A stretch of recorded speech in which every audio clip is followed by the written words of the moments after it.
আমার বরের কাছে একটাই আবদার যে আমি প্রত্যেক সপ্তাহে একদিন করে চিকেন খাবো। ও তো বলেছে তুমি ডেলি খাও, কিন্তু ডেলি আমার খাওয়া সহ্য হবে না। নাহলে তো আমি এমনি সেদ্ধ সেদ্ধ খাবার খাই, বেশি আলু সেদ্ধ ভাত এসবগুলো খাই, শসা এগুলো খাই, পেঁপে কোলা যদি তর সবজি হয় না বন্ধুরা, তাহলে ওটা একটু খাই, কিন্তু এখন মশলাটা খাওয়া একদম সহ্য হচ্ছে না।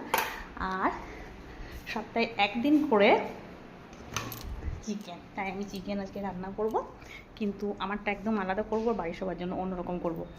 আর চাটা অনেকবার হয়ে যায়, তোমরা খেয়ে এত চা খেতে ভালোবাসো।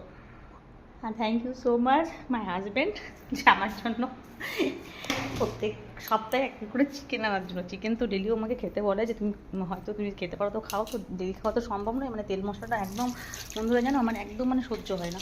তো এইভাবে এগিয়ে যেতে তো হবে, বাঁচতে তো হবে, জীবনের সাথে প্রতিটা মুহূর্তে লড়াই করতে করতে মানুষ এমন জায়গায় আজকে এসে গেছে, মানুষকে সব কিছু সহ্য করতে হবে। যাই হোক, আমার তোমাদের কাছে এটা আমি শেয়ার করলাম যে আমার এটা আমার বরের কাছে একটা আবদার যে প্রত্যেক সপ্তাহে একদিন করে আমি চিকেন খাবো।